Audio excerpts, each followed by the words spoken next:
Hey everyone, this is Meg with another first impressions video for you, and today I'm going to be talking about Sorcery. I am really loving this game right now. It's a bit of a pain to have to play, and I mean that literally. I think that's my problem though. I get a little bit too aggressive when I'm firing arcane bolts and it's not going where I want it to, so instead of just varying my angle or direction, I tend to flick it harder. It's the same principles when you're talking to someone who doesn't speak English, so you think by talking louder people are going to understand you. Anyway, I'm getting completely sidetracked. What I wanted to say before I start this review is that Sorcery feels quite last gen, but this is a good thing, and I'm going to explain why.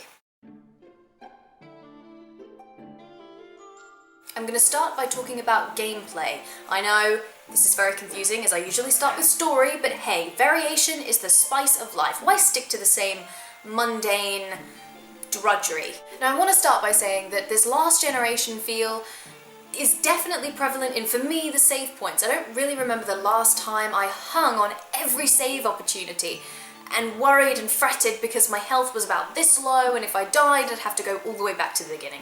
This is one of those games. Last gen, but a great feature. The gameplay I think is quite formulaic.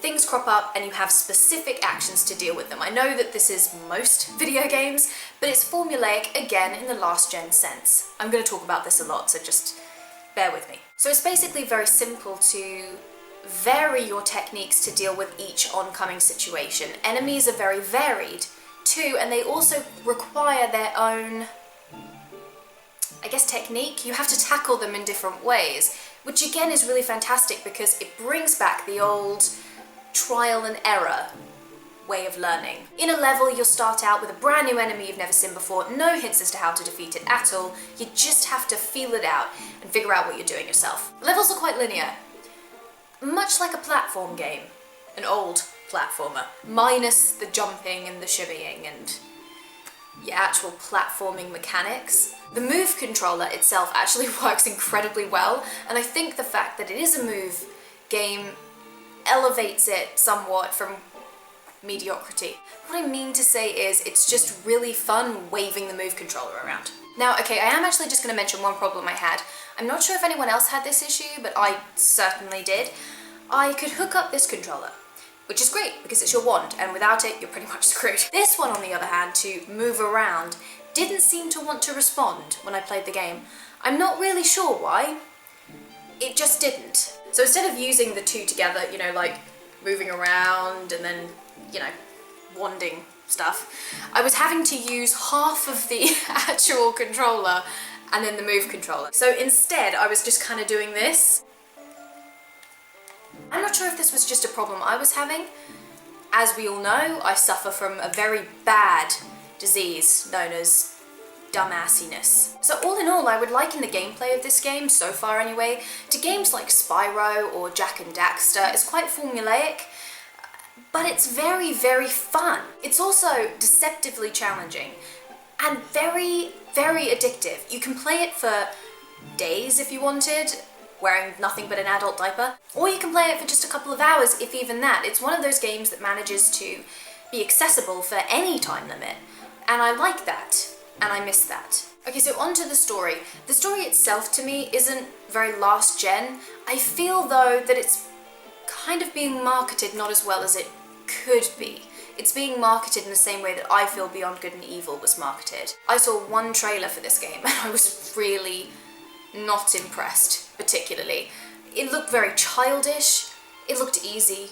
Unimaginative is another one I would come up with, and yet 2 minutes into the story of the game, and I was chuckling along with the characters, the writing, which is actually incredibly witty, and the general setup of it is actually very fun. Now don't mistake me here, it is very funny and it is very light-hearted, but it's actually worth your while, worth your time.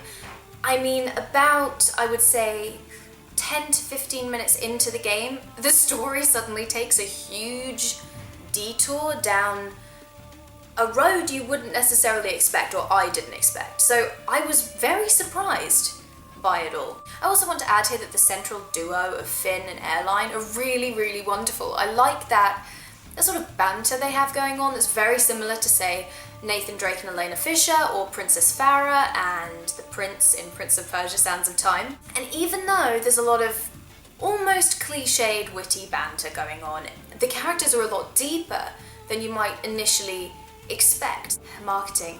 It can really kill a title. One day, marketers will figure this out. The score is the only thing so far that I would say isn't Last Generation. It's a wonderful backdrop to everything that's going on in the story and the action, but it's not very memorable. There are no themes that stick out to you like, I don't know, the Mario theme or something. It's not got that addictiveness.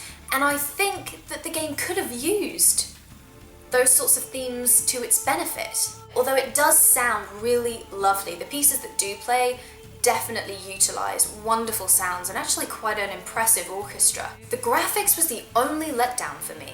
It looked very wishy-washy, like a painter just, I don't know, washed the whole picture in water. The colours are mostly pastel and a little bit muted with the occasional pop, I mean real pop of colour. I like the styles and the designs of everything, from like the buildings to the costumes. I just think the colouring was a little bit off for me. Now, I know I've said before that I don't like sort of ridiculous vibrancy. I don't want to play a game most of the time that looks like a pop-up book unless it fits the general theme of the game. But I think Sorcery should have taken a few notes out of their cutscene book.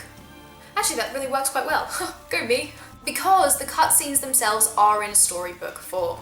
Man, I am just a wizard with words. Events play out like an animated storyboard sequence, and it's all very aged and, I don't know, kind of like you've just opened a magician's notebook.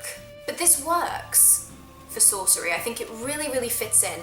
Unlike Starhawk or the Mirror's Edge cutscenes. So all in all, I'm thinking that this is a real surprise and a gem, and I'm really glad that I actually went out on a whim and said, hey, let's do this. I'm loving it. It's fun, it's challenging, it's addictive. It's something that even though my arm feels like it's about to fall off, I'm still playing it. I love it that much. I can't actually wait to finish it, and now I've started the story, I'm really curious to see where it's going to go. So thank you for watching, I hope you enjoyed the video. Please feel free to leave your thoughts and opinions on Sorcery in the comment section below. Thanks again, and I'll see you all in my next video on Thursday, which will be a trailer talk. Bye! And today I'm going to be talking about Sorcery. Wait, I should probably get the move controllers. Excuse me. That, I know it looks funny, I swear to God it's hair dye. Any Harry Potter wannabe wants to have a wand that works. But it's really, really fun so far. I have nothing but good things to say about it, besides the two bad things I pointed out. Lovely paste. Lovely paste? Oh my God. Do I speak English? I'm loving it, loving it, loving it. I'm loving it like that. So all in all, I'm really, really loving it. Yeah, okay, I get a little forearm cramp, or I don't know what this muscle is, but I really cramp there a lot too. Can you make much more noise? Sorry. Did you actually hear me? Kudos, I didn't think you could hear me at all. Or just... Oh, oh no, she's mad.